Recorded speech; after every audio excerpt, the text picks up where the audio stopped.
Hello, everyone, and welcome to Community Bookstore's virtual event series. My name is Hal Levinka, and I'm the event director of the bookstore, and I am absolutely thrilled today to welcome Patricia Lockwood here to present her debut novel, No One is Talking About This, in conversation with Heidi Schreck.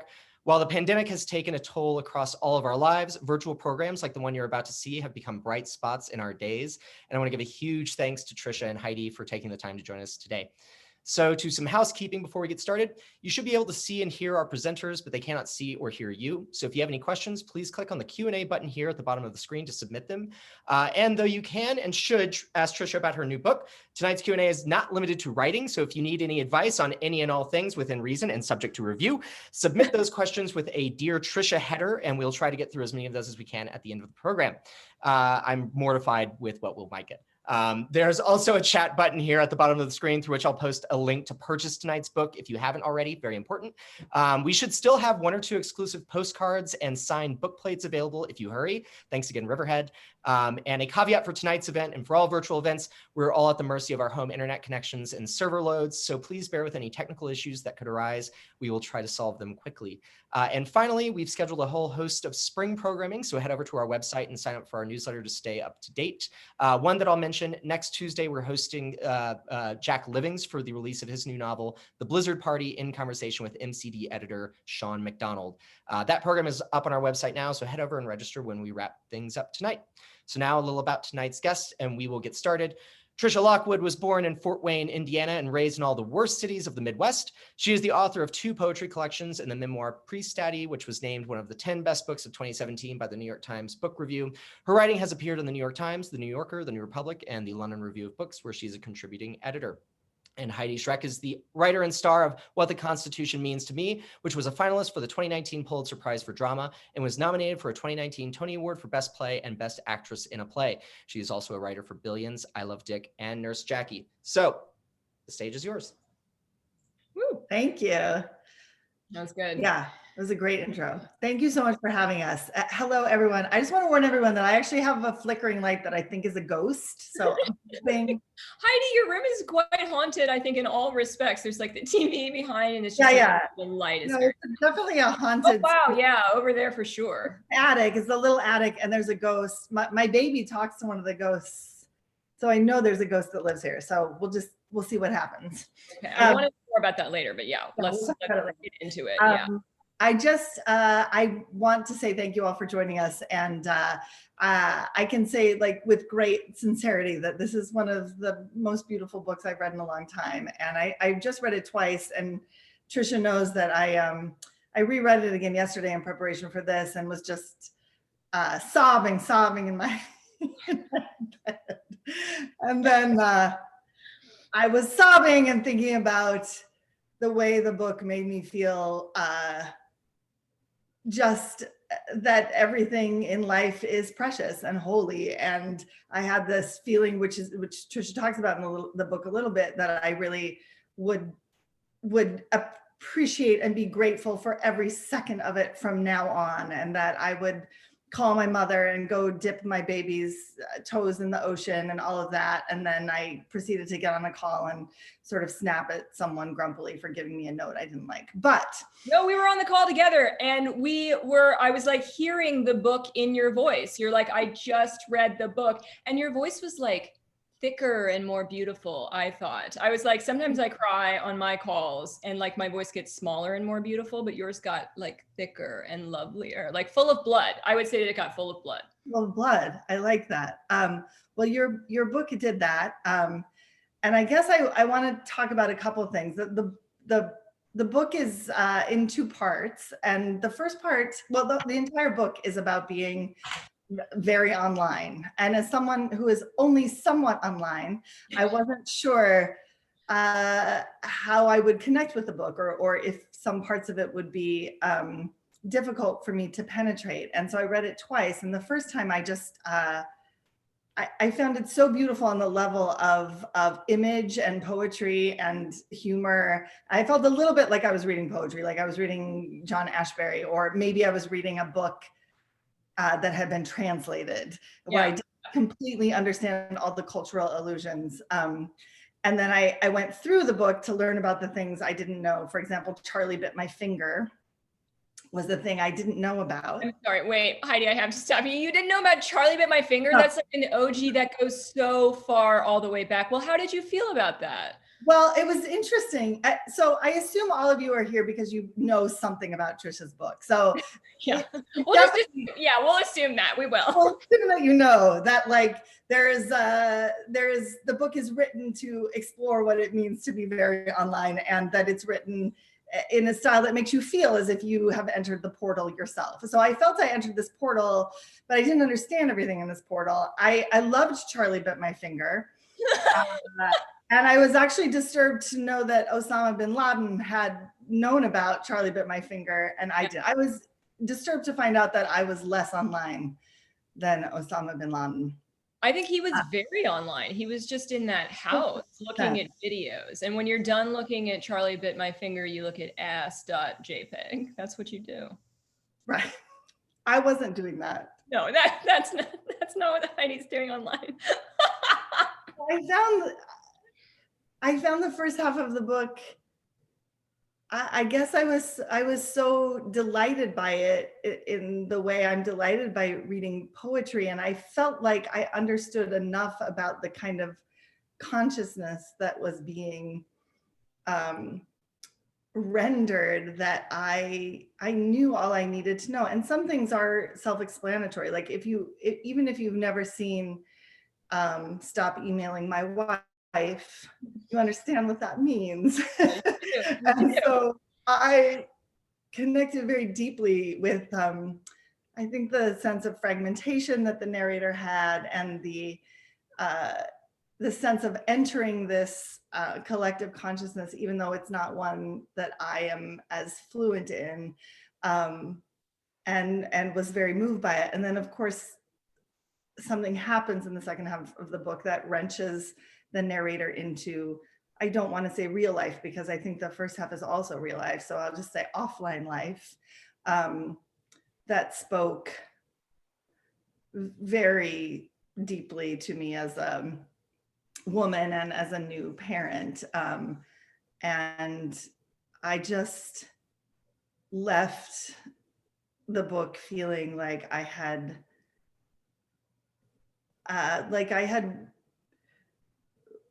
witnessed something kind of holy, and that you had somehow magically made the first part of the book suffused with, you had made that part of the book sacred also. Like I came to understand, I think there's this thing, I wrote it down because you repeat it a couple of times, where you talked about whatever lives we lead, they do prepare us for these moments. And it seemed to me that you could have written a book about being online and about being on Twitter that is all about how real life, quote, real life or offline life is superior, and is the thing we all know, which is we should get off Twitter and like really experience our real life. And you didn't do that. You made this kind of argument for the holiness of the lives we're all leading at any given moment, including the hours and hours we spend online. And I found that incredibly moving. And there's a sense of grace to the book, and a sense of, I guess I want to say, generosity toward all of us, that I found incredibly moving. So that's all to say, I did end up sending it to my mom, who's never been on Twitter. Because I think she's going to love it. Somewhere between you, there's you, and then there's my mom, and I'm somewhere in the middle. And you're somewhere in the middle. Yeah. I noticed that, some people have written online that how do you enter this book if you're not very online? But I think you absolutely enter this book if you're. I don't think you have to be online at all. I think it's to the moment we're all living in, even if you never touch Twitter. And so I'm just very excited to order it for everyone that I know. Thank you, Heidi. And I actually really, really, really would like to know what your mom thinks. And perhaps we could even form some sort of Heidi's Mom book club I mean, I think my mom will probably read it at one point because she wants to read the second half. And I don't know what she'll make of those things either. I mean, I think she'll probably recognize herself in the part where the protagonist has to tell her mother to stop texting her the eggplant and the 3 drops of liquid because that means something else. And no matter how many times we tell them that, they never seem to learn. I think there are these things that are recognizable throughout everywhere. I think there are these anchoring moments. And I think also in the first half of the book, you do see there's a sort of reverence that she has for it, that she does walk into the portal as if into a field, or she is interrupted by her husband and her arms are all full of the sapphires of the instant, that the things you encounter there are very tangible, or at least they have been tangible to me. So by the time you get to the end of the book, I think it casts a light backwards. But I think that it might be there from the beginning as well, like that we wouldn't necessarily spend so much time in this place if we were not learning new language, creating new language, and encountering things. Well, I actually thought about the fact when I was reading it that I met you because of Twitter. Yeah. Even someone who was very slightly online, I followed you on Twitter and then read your amazing tweets, hilarious tweets, and then read Rape Joke, and then because of Twitter found your first book and called you up to see if I could adapt your book for television. And now, you're an I don't really interact with you online. You're my friend. Oh, you are a real world person to me. Like and it's more than that. We're like in each other's minds as well. Like we know many, many, many very deep things about each other's lives. And it started in that place that they call Unreal. Yes, I think of myself like up at 4 a.m. like scrolling through your tweets as someone who's not fluent in this. Like I don't think I could have tweeted in a way that would have made us friends. No, maybe not. I'm not good at it. Also, I have a learning disability and I have too many typos to tweet well. So but I found you there, and I think about that sometimes. I look through my phone before this and I have pictures of your beautiful niece in my phone, and I have a very deep offline relationship with you. And so in that way too, I was thinking it really is also a place of miracles. Yeah. It is. We were also pitching the pre-study show when a lot of the real shit in the second half of this book was going down, like a lot of the real stuff that was taken from my life. You were there with me. I mean, we had these conversations where probably I was not even coherent. I was just like sort of sending my voice up into that whale that is not like, it won't flow into language. It has to sort of break those forms, and you're just uttering sounds really, and you heard those things, and that again like all began in this like shitty little place that has ruined all of our minds, like, right? So what do we take away from that? Yeah, there was never going to be like a lesson in this book that like we all need to throw our phones into the sea, right? I know you're going to read a little bit from the first half, so I do have a question for you about Twitter. Yeah. Maybe I'll ask and you can decide whether you want to answer it first or read. Okay. I know you've been asked about what the end of Twitter might look like, and I would love to ask you that again later because I think your answer is very interesting. But I realized that as someone who didn't really start looking at Twitter, and this is hilarious, until 2015, I don't know what the beginning of it was. And I've heard you talk about it, and I'm sort of fascinated by what it started as and then what it became. Yeah, so this is interesting because I wasn't there for the very beginning either. I was 2011, and you can go back, you can find like the 2009 people, you can go earlier. But yeah, I mean, it was to start with, tweets were fucking shorter. We did not have the extra characters we get now that have like, led us down this horrible path of extraneous verbiage, and like it was much more compact. You had to manually retweet. There weren't buttons for those things. You would just put the word, you would put RT and then the person's at mention their handle, and then you would put their tweet. And so you manually did that. There were no images.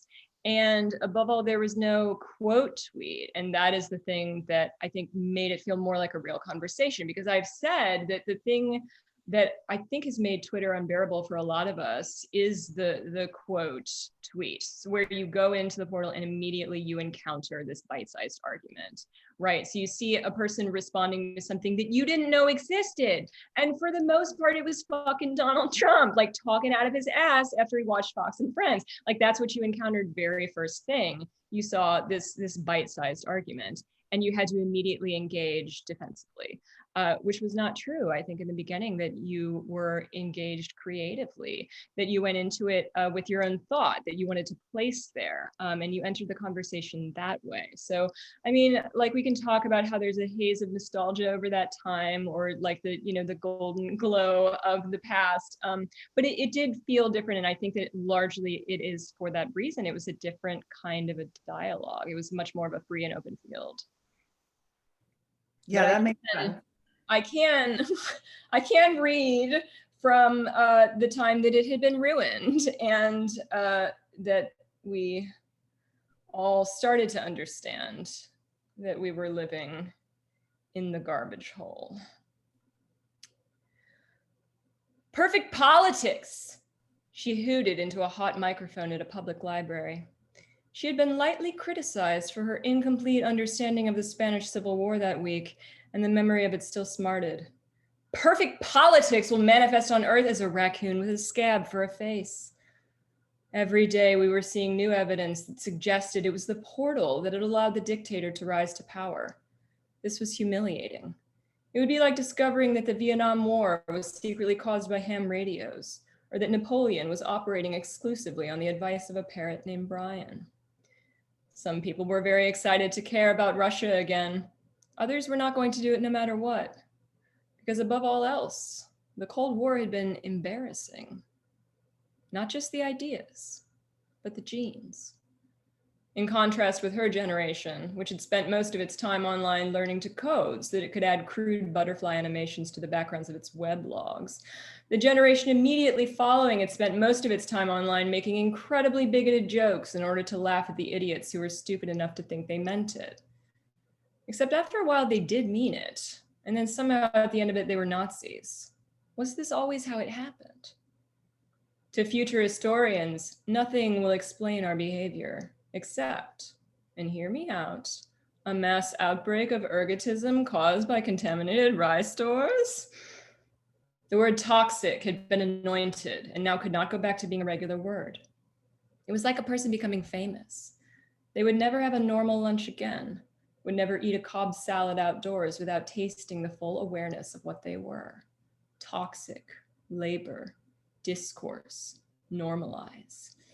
Don't normalize it! We shouted at each other, but all we were normalizing was the use of the word normalize, which sounded like the action of a ray gun wielded by a guy named Norm to make everyone around him Norm as well. When Caucasian Blink.gif appeared, her eye traveled over it left to right, as if it were 100,000 words. The little strings that connect human eyes to human eyes and human mouths to human mouths tugged her along with the expression. She bounced her eyebrows, bobbed her head back on its neck, and blinked along.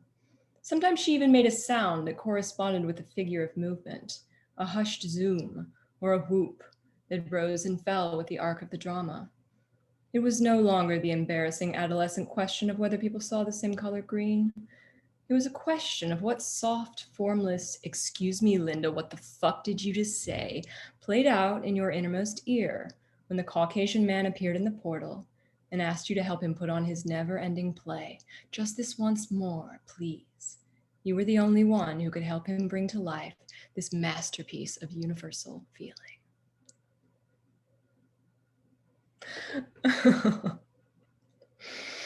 Oh, you're muted, Heidi. Yes, I was trying to make sure I unmuted quickly enough. No, yeah. Oh, well, I made the big face for you, so you know. That's how you know that I'm done. Yeah.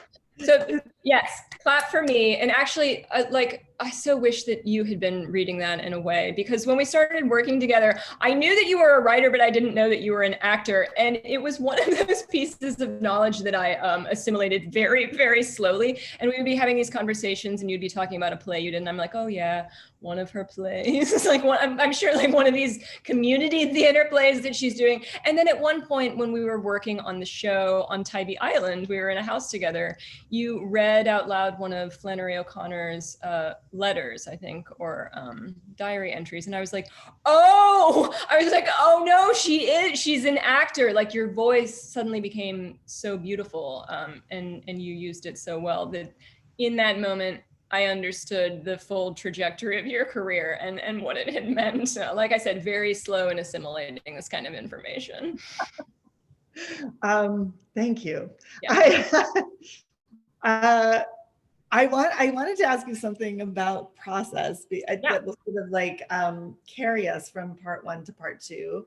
And it's funny, I think that I don't know this. And maybe I did know this and forgot it, but you've talked about this idea that you prefer to work with wet clay as opposed to marble. And I know that the book changed. I know, for example, that you revised sections of it after the pandemic hit. But I actually don't know, in terms of when you started working on it, if you were working on this book about being very online and then the events in your family intruded, or if you knew that would always be part of the book. And I'm very curious, in part because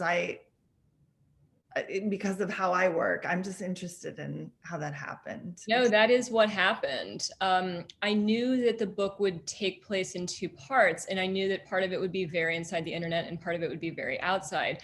But my idea was that the part that was outside of the internet would be in space, Heidi, and there would be some fantastic story happening on another planet somewhere. That is not what came to pass. Yeah, I started working on the first part of this in spring of 2017. So the dictator of the book's parlance was already established, and we were sort of figuring out a way to talk about him. And that interested me because previously it had felt like a bit of a frivolous place. And I have talked about a sense of the wealth there, that we were spending our time, all of this gold time, and it all belonged to us. And you couldn't waste it because you had so much of it and would never come to an end. And then we entered into this period that felt much more frantic and where the conversation changed, and the dialogue against other people, I think, became more pointed. And that is what caused me to want to observe that. That previously, I think that we had been engaged in something that felt very different. And now I had all of these observations about the new thing that was happening, and I wanted to put those somewhere. But it came as a real interruption in my real life. And there were hints beforehand because there were other things that happened in my family. Like I lost a nephew a couple of years ago. It was right around the time of the eclipse. So that was happening in my life. And then you also see those pictures on the internet of, Donald Trump looking directly into the sun. So those things were juxtaposed. And you think that at some point, maybe you're going to have to talk about those things together. My grandmother was dying at that time. My little brother had an accident, was in the hospital. It was just thing after thing after thing after thing. And every time one of those family events happened, I couldn't be in the internet at all. I was completely plucked out as if by one of those like huge Disney giant hands. You were just plucked out, and then you were set someplace that felt almost safe. And I'm not sure why that was. Like you were resting on very solid ground. So when this began to happen in my actual life, what this is based on, I immediately began to write about it, I think because that's just what I had been doing. I had been writing about what was going on in my daily life, and I was making those observations, and it just continued. And I didn't see a way out of that. I didn't see a way that I could stop writing. I was doing it almost compulsively. And I told my sister, I said, this is what I am doing. I am writing about this compulsively. I don't feel as if I can stop, just to let her know right away what I was doing. Yeah, I've been very moved by your sister's response to the book.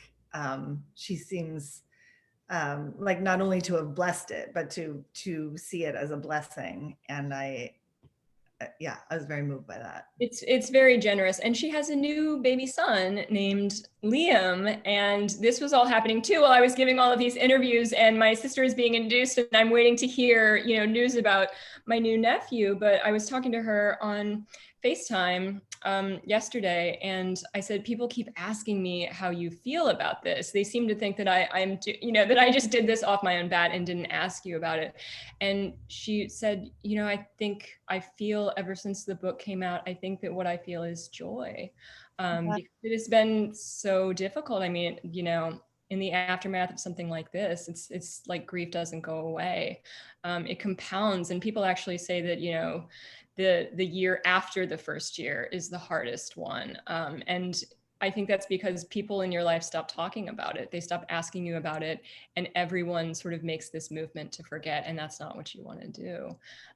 So yeah, I think that it can be very difficult to feel feelings in that aftermath. And so when she says that about this book, in which I did try to memorialize her daughter, that she feels joy, that's like extremely important to me, right? And yeah, I was like, I just kept receiving this question about like what your family thinks about this. And I was like, well, I guess I did write that book pre-study, which was like, you know, a little bit more about how like my dad is nude all over the house and stuff. So maybe it is like a result of that, or just some holdover from that book as well. Right. I was thinking I mean, what a gift to have, I mean, for anyone to have their life given such deep attention, like the attention you gave to Lena's life is a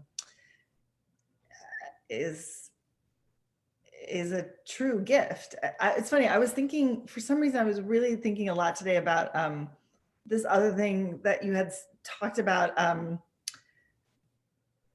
like about the narrator not being a moral narrator, but being an attentive one. And then I was thinking of this idea of attention as prayer, which is not my idea, obviously. Somebody else came up with that one. But it really got me thinking about this idea that it's the hardest thing in the world to do, but like that simple, persistent, clear attention to something is one of the greatest gifts you can give to a thing or a person, that it really is. And just the fact that that's what you did for Lena and for your sister. Well, it's also what I knew how to do. So I've talked about this too, but it was like, you know, when I was at my sister's house, when I was helping take care of Lena, I wasn't the person who was driving the car or picking up meals. I was the person in the room who was just paying attention. And sometimes that meant holding her. Sometimes that meant reading to her. Sometimes that meant singing to her. But attention is what I have. It is what I had then, and it's what I have now. And the protagonist does talk in the first half of the book about how really attention is the soul. It is something that pours out of you. It's a light that pours out of you, in which you can perceive things, in which you can see them very, very clearly. That to me is the formal definition of a soul that makes the most sense to me. And the protagonist feels that is what she's doing already in the first half. You're already developing this eye, you're already developing this beam of light by which you can see things. And you can turn that too, in the same way that you turn the language that you learn and create in the portal. You can turn that eye, you can turn that attention to something that is considered more real. Yeah. Can I ask you, I actually would love to hear I have another question about the second half, and I wondered if you would be willing to read a little bit, and then we have a lot of wonderful questions for you. So maybe after you read, I'll ask my question, and then we can get to these great questions that people have. Yes, and this is crazy because I got it on the Kindle, so I could read it off my phone. And do you want me to read it? No, people are already reading the book because you can see the highlights. And I'm like, oh, this is crazy. That's right when you look at your book. My mom. Yes, it's probably your mom. She's highlighted this 6 times. She remembered the peculiar onrushing pain of the portal, where everything was happening except for this. But for now, the previous unshakable conviction that someone else was writing the inside of her head was gone. All the worries about what a mind was fell away as soon as the baby was placed in her arms. A mind was merely something trying to make it in the world. The baby, like a soft pink machete, swung and chopped her way through the living leaves. A path was a path was a path was a path. A path was a person, and a path was a mind. Walk, chop, walk, chop. How she wished she had never read that article about octopus intelligence, because now every time she sliced into a charred tentacle among blameless new potatoes, she thought to herself, I am eating a mind. I am eating a mind. I am eating a fine grasp of the subject at hand. When the baby was put to the breast for the first time, she hovered behind her sister's shoulder to document it, with her phone sealed in a disinfected Ziploc so that all the photos she took appeared to take place in heaven. Her sister's neck from the side had the smooth poured texture of a bird bath, rising and rising. The winged thing, pink blink, blurred cardinal, lit on her surface and drank. She herself was named Godmother, a word she could never hear without seeing a wand turning things into other things. A tap on the forehead, always on the forehead, and then the bursting of mousy outlines into static, wide white, the wide sky. So good, the nurses crooned when they saw the baby in her scratchy white baptismal gown, with a broad chuckle in her eye at their earnest little human ceremony. She flooded with triumph as the priest poured water from his chipped seashell, because here at last was a child religion could not frighten. Here was a child who could not be made to dread the afterlife. She found herself so excited by the baby that she could hardly stand it. She was doing so well. She was stupendous. In every reaching cell of her, she was a genius, just like the man with the basketball whose body always knew what to do.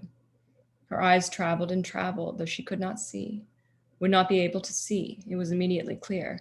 There were drops of wild dragon scale fluorescence where her irises ought to be. So what? That every person on earth might be watched in that way, given a party whenever she waved and raised her little arms, breathed, just like the rest of us, turned to hear a voice she knew, the news, the news. Thank you so much. The question I wanted to ask you had to do with this idea that you talk about language becoming crunchy. And the reason is this. It occurred to me when thinking about the second half of the book and about the careful attention you paid to these lives and honored them with. I was thinking about this idea of language getting crunchy as being a thing that gets in the way of us paying attention. So to those listening, this idea of language getting crunchy is like, I guess, that thing on Twitter that happens, right? Where suddenly everyone is saying the same thing. Or you and I have talked about it with our dads. We both have, this is relevant, especially right now, I guess, dads who had their minds, I would say, turned in some ways by Rush Limbaugh. Yeah. And then you start to hear your dad as a young woman repeat phrases and language that don't belong to him, nor I feel like definitely in my case, and I know in yours in many ways too, don't seem to represent the actual human being that he is, this kind of received language. And I just wanted to ask you, I love the term language getting crunchy. I knew exactly what you meant when you said it. And I just wanted to ask you about that in terms of what's happened to our lives, I think.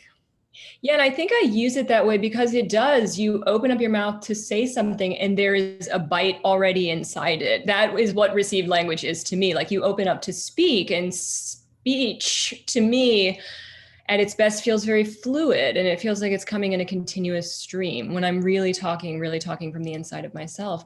But I noticed that something that would happen in the portal is that immediately other language would fly to my mind, or I would find it inside my mouth or at the tips of my fingers.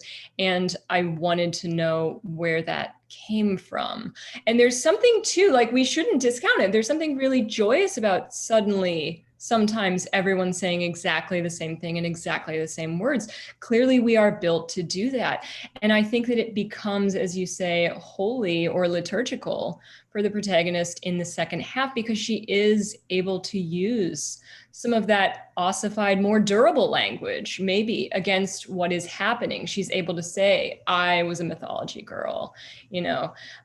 She's able to use the language of the portal to deal with what is happening to her. And that goes to the point, as you say, that, you know, whatever lives we lead, they do prepare us for these moments. You do find yourself ready, even with the bite already in your mouth. But yeah, I thought about it a lot because I was always sort of an echolalic person too. I would hear something and it would get stuck in my head, sort of on a little bit of a loop, and I would find myself repeating it. But in the portal, you'll see people using these joke forms for really like monumental life events sometimes, like the announcement of the birth of a baby, or like we got married and they'll like announce it in meme language. And I'm like, well, probably we should be thinking about that then, right? If this is something that is happening. And this is how language is built. It's just, it feels more visible since it's all set down as text. And because you're scrolling continuously, you see it happening. Yes. And you see these repetitions in real time. Right. Before it was all just, we could only see it in Shakespeare, I guess. Yeah, we could only see it in Shakespeare. That was the one place. That was the one place. Oh, I was talking to John Lanchester earlier today, and we were talking about Shakespeare. He had written down a couple of quotes. He had written down the quote from Middlemarch about how if you could hear everything at once, all the voices at once, and hear the growing of the grass, it would become that great roar that was unbearable. And he talked about, you know, the greatest or most supreme expression of grief in the English language being from King Lear, where he just says never, never, never, never, never, 5 times. And all he had to do was say the first never. And my body was already like rising to the call. Like I was already starting to cry a little bit because it was true. Like that did seem like the supreme expression. And then you also think like, this is what Shakespeare was doing. You know, this is that guy. He was the guy who instantiated sort of this putting together of language in this way, this enshrinement of like the vulgar, right? The vulgar language. Absolutely. Right, that ultimately became this heightened, you know, like a permanent English that we speak and that we consider to exist on such a great height. Right, and much like your book, when you see a Shakespeare play, you're like, I don't understand that joke, but I know it's funny because the actor is like making a penis gesture. Right, exactly. And those are the doesn't prevent me from enjoying the whole. Those don't go away. That is exactly right. Yeah, and I'm very much like Shakespeare in that way, Heidi. That's, yeah, I know you are. I know. It was funny. I talked about this with you a little bit, but after I had COVID and I was having some neurological issues, I had some memory problems. I like started to memorize Shakespeare because I was like, well, that's a pretty classic thing, right? Like I can't go wrong memorizing Shakespeare. Yeah. And I just did like the whole balcony scene. I think it's gone now, but I did have it. Maybe I'll pop it out at the end. I will say, I think that you're right. I do think that it preserves the brain because I will say I have had the great honor of acting with some very old British Shakespeare actors who drink profusely and still had perfect memories in their 90s. I was on stage once with a bunch of very old actors, some American, some British, and the British remembered all their lines, no matter how old they were, how much they drank. The final season of Slings and Arrows is the great Lear putting on Lear. But do you know about The Dresser? Do you know about the play that from? Yeah. So I didn't know about The Dresser, and I love Slings and Arrows, and it's just this wonderful, like the performance, as soon as he starts saying blow, as soon as he produces that sound with his voice, like your entire skin goes it absolutely does. It's so amazing. And then I discovered The Dresser, and I was like, oh, that's what this is. Like the play is still there, like up to the point of death, like the language is still inside you.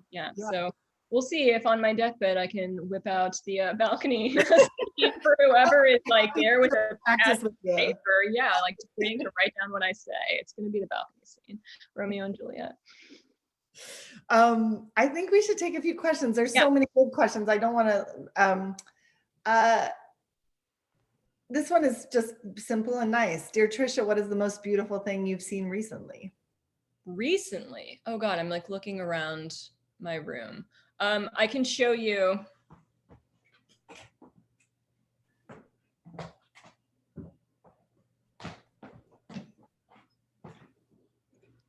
This is a crystal.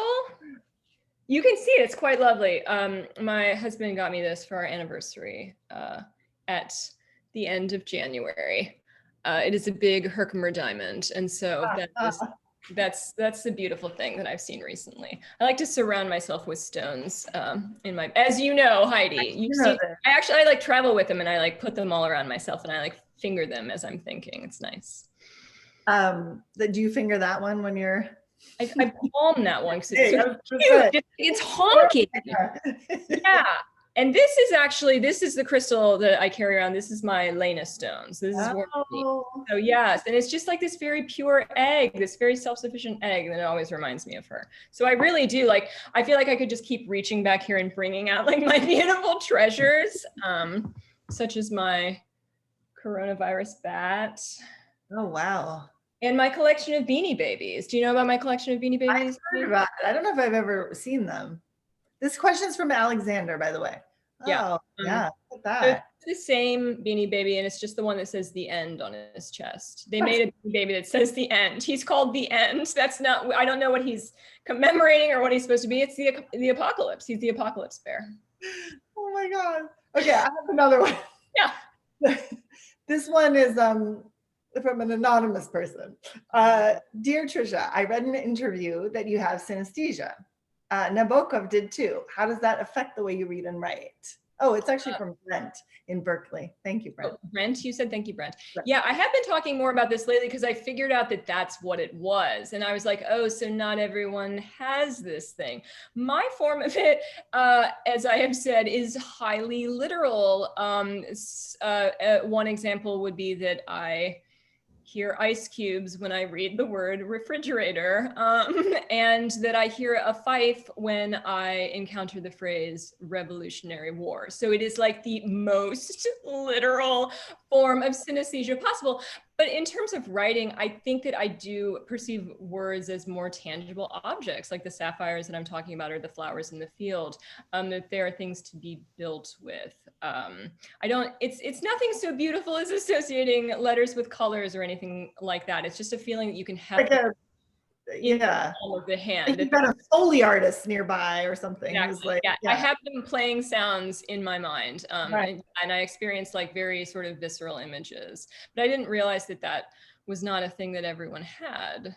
Right. Until quite recently. But even in pre-study, I write about it. If it's like, you know, if I'm writing about like, if I write the phrase sea serpent, I'll see like scales or sinuosity like in the water. It's really literal. It's never like something fucking out of left field and totally amazing. It's like, if I'm reading the phrase sea serpent, I'll see something like a close-up of some scales. I'm very charmed by the fact that I didn't realize it was that literal. I knew you had it. It's really literal, Heidi. No, it's incredible. Yeah. Okay, this is from someone in Wyoming. I like this question. I'm writing a fragment or story or novel. I don't know, that is very online. And it feels so futile every other day. Do you ever encounter this futility? Did you ever encounter this futility when writing your book? Not so much at the beginning. I think that you get to a place toward the middle before the break in my book occurred where I knew what was going to happen with it, where it did seem as if you could keep writing about it forever. So maybe what you are feeling is this sense that it is limitless in a bad way, that there is no natural endpoint for it and you don't know what the frame is. So if I think, I was telling a friend about it very early on and I was like, oh, I'm writing about the internet and it's like this. And she's like, and what is the novel about? And I'm like, oh, is that something that has to happen? But it was, for me, there was a great deal of excitement in writing about the internet as we were experiencing it. So if that's where you started with that excitement, then I think you stay with that. And I think that you will discover an endpoint at some point. But you're also choosing to write about the internet at a time that it really is just like a garbage hole.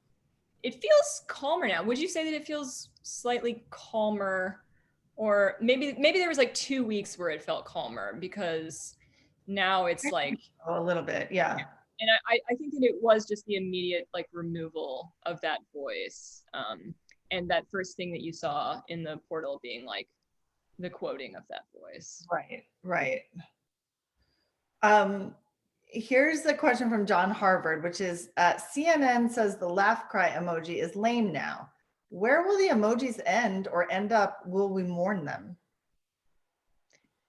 The emojis are so interesting because I still have to, first of all, if CNN said that's ableist language, CNN, and we should not be using that.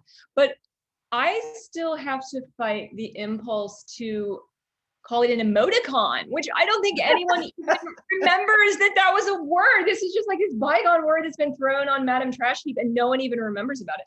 But I was a late adopter and I'm not as fluent with emojis or emoji speak because I didn't get a cell phone until the year 2011. So I didn't have like the flip phone. I didn't text until the year 2011. And in fact, I got my first cell phone the day that I signed up for Twitter. It was Jason's birthday, Heidi, and he got me a present because that's how our relationship works. And he was just putting these random apps on and he's like, do you want me to put Twitter on there? And I said, whatever. I think I was like, whatever. And he did. And that's how that happened. So before that, there was nothing. There was, no, I didn't know any of those things. And I probably didn't adopt them for quite a long time because I was like, why would I fucking do that? To me, they're emoticons still. They're emoticons. And it looks better to me if you make a heart with the carrot and the 3. That's how I feel. Yeah, that makes sense. So maybe we just go back to that. Yeah, maybe we just go back to that sort of version of it. Speaking of going back, someone is asking if you ever consider going back to poetry, or does it feel like you've sort of turned a corner? Well, I'll read it. Do you think there's a leap from poetry to Twitter to poetry to novel, and now you can't go back?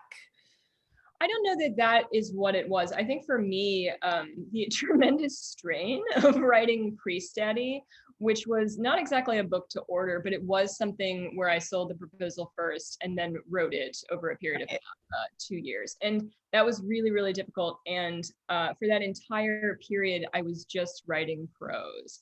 And that was very hard for me. So there's one chapter in Pre-Study which felt like, my lyric chants, and that is the chapter voice, which is poetry. Yes, but the entire time, I was never able to switch gears in such a way that I could just like jot down a poem here and there. So the poetry I've been writing since Pre-Study came out has been like very secret.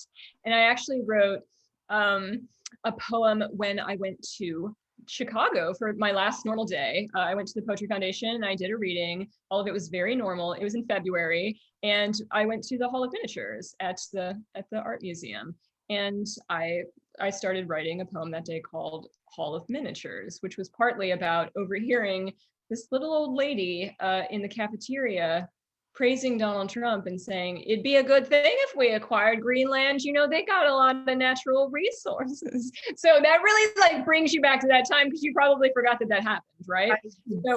Yeah. Wow. So that went into my poem about the Hall of Miniatures. And then I was just kind of writing it in like a coronavirus frenzy, which maybe is the best way to write a poem. You're just existing in like the white hot heat of your own brain. Right. So that'll see the light of day at some point. But yeah, I do have fantasies, I think, of just like setting aside an island of time, like a year, something like that, to go back to that and concentrate on it solely, because it does take your full attention. It's not a thing where I can be like writing criticism and then also doing that. How are you feeling after, I know you've been struggling after COVID. How have your days been? I feel really good now, Heidi. I didn't feel good during any of my super important interviews that I had to do for this book. I was like collapsing. So what happened was there were like maybe 2 normal interviews. before the coup, and then that coup hit, and then it was like I don't think I slept again for, you know, at least a week and a half. And whenever I don't get any rest, I do relapse. And so if I relapse, I like can't feel my hands. They go totally How are numb. your hands? Yeah. Yeah, they're doing a little bit better now. Like I feel I sound much more on the ball. We're having a very articulate conversation. But yeah, during that time when I was experiencing like that moment, it was really hard for me to. I think that you forget that talking is a physical strain, and I think that when you get out of that promotional cycle, as you probably know, you like have to relearn how to do interviews again. And it was sort of difficult on my body, and my body was like, I don't want to be doing this. This is very hard for me. But after the initial sort of 2-week period, I feel a lot better. It's just a question of like, is this something that keeps happening? Like you think that it goes away and then it like crops up somehow in the future? It's sinister. I have another question for you. It's, dear Tricia, what would you classify as your interior design essentials for restoring a decrepit mansion? Oh, well, I'm kind of in a decrepit mansion, and I can show you what is the piece that I'm building the entire. Yeah. Wait, I is that above the mantle there? Yeah. Yeah. It's the cat. Yep. Yeah. It's a beautiful cat. That's really the most I can give you. It might surprise you to learn that I don't have a great deal of interest in interior design. If you look around my apartment, you will see a lot of rocks and animal paintings. There's a good one. I'll show you puppies. Okay. Puppies are my favorite. And I can never actually like post a good picture of this on the internet, but that's puppies. Oh, yeah. Yeah, that's not the right sound, Heidi, because those puppies look like they have like human baby heads. They're not okay. Like, I don't even know. It's like I can't see them that well over Zoom. You said puppies, and I'll screen a picture later. It's like a sort of like Courier and Ives knockoff guy from that time period who just like drew dogs really badly, and that is what I like to have in my house. All right, send me it close up, and I'll try. I will. Yeah, I will send a close up of puppies later. Yeah. Sarah Knowles wants to know, what is the revision process like for you, and how much does it differ depending on the form you're working in? Yeah, I was going to say it's very, very different for different forms, but basically I just like make myself insane for as long as it takes. Like, is your process any different than that? For a book like this, you really had to sift and winnow out all of these little blocks that you had written. And a lot of this book honestly was like written on my phone. So Jason would look over and I would be like, doing this, and that was me writing the book, because I don't know, there was something really portable about it, and there was something that just felt kind of appropriate. But then you had to look at all that material and see what belonged, and like we talked about, like what was more lasting, or what was a more concrete thing that people could see, create an image of in the future. So yeah, I underwrite. I'm not a person who is like extremely verbose. So I tend to have to build out from what I have, but a book like this saw a lot of cuts and a lot of rearrangement, really to the point that you were like playing with puzzle pieces and moving them around. With criticism, it's different because I like to incorporate so much of the author's own text. Like the person I'm writing about, I have so many things that I've highlighted and underlined and want to work in some way, that I sort of also have to move things around there until they kind of cohere, until the mosaic starts to become clear under my hands. So maybe it's not that different. But the really, really crucial thing is that you do have to make yourself insane for as long as it takes. You're doing this gesture. Do you do this on your computer? Do you print things out and move them around like on your floor? How do you? I did some of that. That did help a little bit, because it always helps, I think, to print it out. But no, a lot of it was like in my mind. It was like in Star Trek when they're like playing the game and they have to make the disc go into the hoop, and then they like come when they get it right. Heidi, have you seen this, or are you just like nodding along? No. I haven't watched that much Star Trek, but the image is, vivid. The thing about that episode is that Ashley Judd is in it, a very hot, young, beautiful, beautiful Ashley Judd. And she is supposed to be in love with the hideous Wesley Crusher and unnecessary Wesley Crusher. And yeah, they're playing this game together, and they're like these two prude teens. They're the only ones who won't play the orgasm game, and everyone else on board this the Enterprise is absolutely addicted. I've kind of gotten away from the question a little bit, but I do think that it is all to the point. You're trying to like lift something with your mind. You're trying to go into the hoop, and then you have your little orgasm. This maybe question is related then. Yeah. Patricia, I'm having trouble entering the green dimension with a project that is stalled. I want to write everything else but my main project. I relate to this a lot. Have you ever had to reinvigorate your passion for a project, and how did you do it? Okay. I always want to write the thing I'm not writing. Yeah, but I think that's how you eventually get around to it, though. I mean, I think that is what you do. I think you fly to whatever you're feeling. Like you feel a magnet, I think, to different pieces at different times. And I do think that you have to go with that. I've never been able to force myself, and I will never force myself to do anything, because I am Greg Lockwood's daughter, and Greg Lockwood is the Hog King. I am the Hog King. We do what we want. We are like sitting at a banquet table, and we like pick up the fruit that we choose. So sit at the banquet table and pick up the fruit that you choose. And I think it eventually comes around. Like I always end up, I think, getting everything done that I ultimately want to get done. Yeah. Right. Maybe this idea of like, I ought to be working on this thing is just something to get rid of. And sometimes it just like turns you off that for a while, this idea that you have to finish it. And then it just, there's something perverse or like Sunday night homework about it that you don't want to do. Right. I feel like this is, I'm going to take this advice. I often feel like it's something like that I'm supposed to be working on something. Yeah. And I just write something really shitty because But Heidi, I would also like to see like the inside of your mind where you're like, I really need to be doing all these things, because I am consistently surprised by how many things you're doing at any given moment while also having twins. I mean, you can like from the outside, you can take a step back and you can like admit that, right? You bust it out. You like bust out a lot of things. Yes. But I do think that's a kind of trick in that like I don't know. I feel like my mind works better that way. If I'm like, I have this thing. I'm going to write this thing in secret. And the secret often means like I'm hiding from myself the fact that I'm writing other things. Yeah, exactly. Which is kind of like how I wrote my play. I was working on all these TV shows, and I was like, but in secret, I'm going to write this little play for a year. That's what I was going to say. I was like, I never care about. Yeah, and that's how that happened. Yeah, and it's the thing you steal away to do. I think that is the passion project. It's the thing that you go hide in the corner. Maybe if you find a way to make yourself feel like you're stealing away. Yeah, I do think so. I've thought that about, like, people have asked me, like the same thing with reading. They're like, I've sort of gotten away from that. I don't seem to have the attention span for it.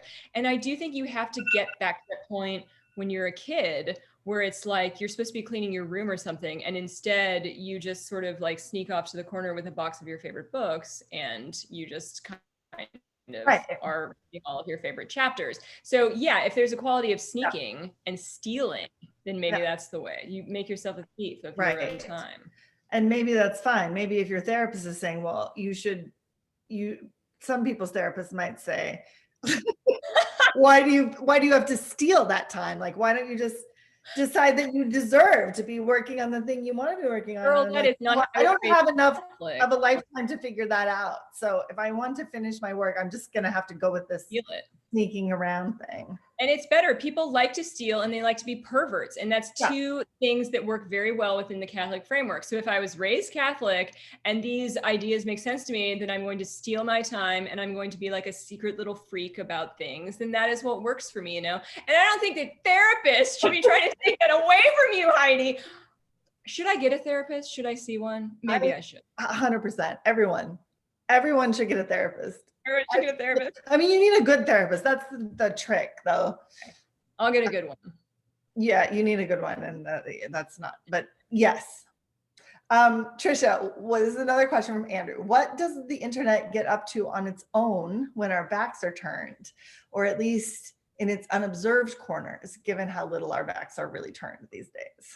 This is such a good question because I had a little bit that I had to cut that I was writing when I had coronavirus. I had to cut pretty much all the things I tried to add to the book when I had coronavirus. I was like, what about this? Just stick that in there. But I had this part that was about the protagonist's idea that books continued their lives when they were closed, and that she had that sense when she was a child that you could sneak up to a book and surprise it in its ongoing life. And that is kind of what it feels like when you enter the portal, that you're surprising the story in its ongoing life, and that it continues between those closed covers. And it's probably all the good stuff is happening while we're sleeping. Like, although the internet is having sex with itself. Like, we don't even know what's going on YouTube. Like, all the videos are having a fucking orgy. It's probably amazing and we're missing it. But no, I love this idea that just like a book, it would be continuing, while the covers were closed, right? And it had its own life. It had an ongoing life. I would read that book too. I know. How do we write the book you can't actually open because it's so vigorously going on still inside of it? Right. That question just made me feel a little weird. Yeah. So maybe, I don't know, maybe it gave you an idea. No, I would read Andrew's book about it or yours. It just it gave me an uncomfortable ghostly feeling. And my light started to flicker. The ghost is there. Yeah, maybe the ghost is talking to you. Yeah. Travis wants to know what the latest is with Nellie's mansion. Oh my God. This was really funny because I thought that I was just posting pictures of Nellie's mansion with the sarcastic comment that I'm going to buy Nellie's house.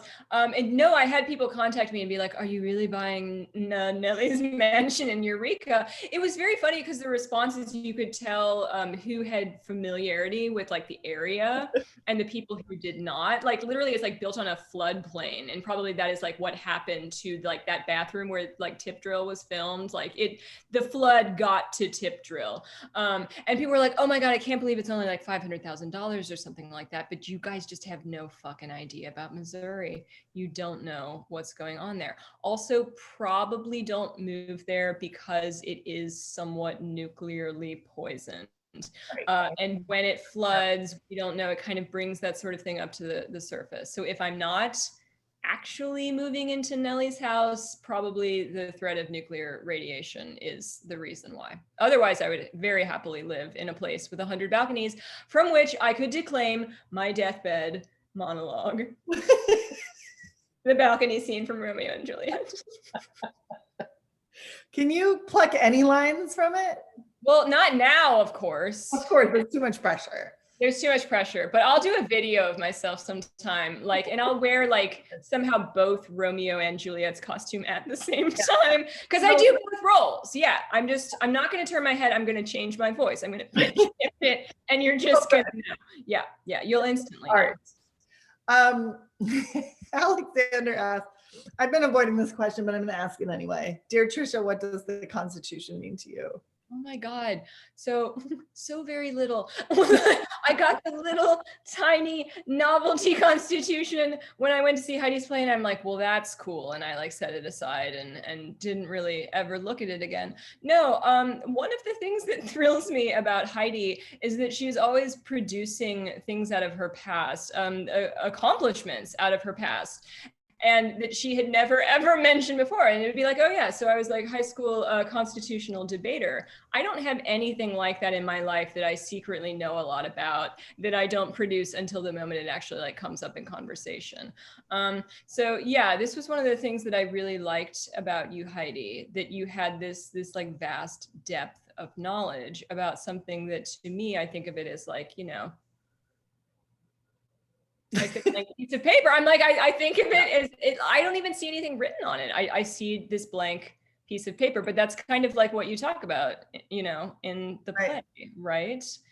And I do really like, I was so struck when I was seeing it, because I have seen it twice, once with Bill Clinton and Hillary and Chelsea, but I was so struck by this idea of the penumbra, which I didn't know anything about, and which I felt that I could just like continue to listen to you talk about. It's the sort of thing exactly that I would have been struck by in my own reading, in my own writing.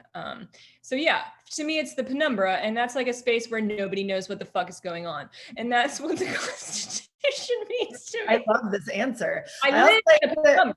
like going back to the synesthesia question, like that what you picture when you hear the word Constitution is this blank piece of Well, paper. in penumbra, I see like an arc light. It's so stupid, Heidi, because like that's what it is. So maybe this is how other people read, and you're just kind of seeing the thing that people are talking about.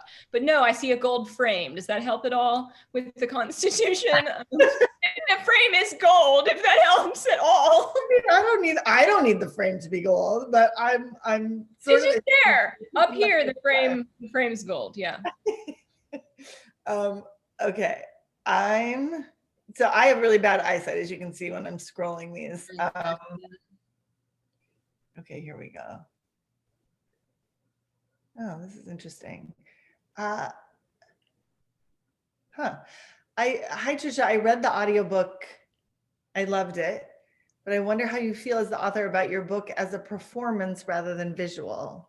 So I'm thinking maybe you listen to the audiobook. Yeah. Was it the audiobook of No One Is Talking About This? Good question. I don't know. I listened to the part of the New Yorker. Is the whole audiobook already out? I don't know that it's out, but I actually haven't checked. Like I will get it as soon as I do see have it. that question for you because I feel like there are some authors who don't love performing, and I feel like you're really great at reading your own work. And yeah. I really like to read it. Although, however, during my earlier performance today, my earlier event, apparently there was a fight in the chat about whether authors should read their work at all during Zoom events. Yeah. And I was like, well, that can't speak very well. Yeah. Yeah. Well, they were saying it's just sort of like dead time because the people are already familiar with your work and they would rather hear people in conversation, which I kind of understand. Like you can't really get energy over Zoom. Your body is like trying to find an audience, but all I can find is my beloved Heidi's face. And so that like is a little bit more for me. That's something that I can grab onto. But otherwise, like doing readings over Zoom, it does feel different. But otherwise, in person, I do love to perform. I should say perform rather than read, because it is like a big clown kind of like squeaking across the stage until he gets the hook. I do feel like I can hear your voice on the page. I can hit That's interesting because I can't, like, you don't listen to yourself. You don't think about what you sound like, really. Like you can't stand to listen to yourself, right? Oh no, I hate listening to myself. I can't listen to myself. I can't listen to myself at all. I'm sorry, not your phone. Well, I was like, I'm monitoring the time, which is a job no one should ever give me. I know. And I was like, wait, how? Don't make her do this. She's set alarms on her phone. And I know this about her. She can't be doing this. I'm going to ask, well, first of all, I'm going to ask, there are two more questions and I'm going to ask you a final question. Okay. So one, Jamie, and I know Jamie, and I'm so happy she's here, just asked if we're working on Pre-Study, the TV show together, and yes, we are. We have been for years. I know, actually years, and through all of this, through everything, like through you, through me, through everything. And sometimes Jason is like, this has been going on for years. And I'm like, well, sometimes you have to sneak away and steal your own time. I'm like retrofitting, you know. Yeah. But we're working on it tomorrow, actually. We are working on it tomorrow. Not too tired. No, we'll see. I mean, this is already like an hour later. I go to bed at 7:30 now. I know, that's what I said. I was like, how are we going to do this event when clearly both of us like would be in bed at this time? Right. I assume maybe everyone here also goes to bed. Yeah, early. But I think that we're having kind of like sleepover energy, like punchy, slightly punchy energy. I have been having those in the night events. I'm like, I'm just going to say whatever because like we would be in bed. Otherwise we would be in bed. Yeah. Oh, and I forgot to tell you that the other thing, like I did have a very weird dinner because I can't eat normal dinners now or I get very sleepy, Heidi. So what I had before this Zoom event was shrimp ceviche. Why was that? That sounds so terrible to me. I think ever since I got pregnant, the idea of Shrimp ceviche is not sounding good. No. Yeah, So my thinking was like, if I were doing an event in person, I couldn't have shrimp ceviche because like you want to be respectful with your breath to another person. But since this is over a computer, I can eat shrimp ceviche as my dinner to my heart's content.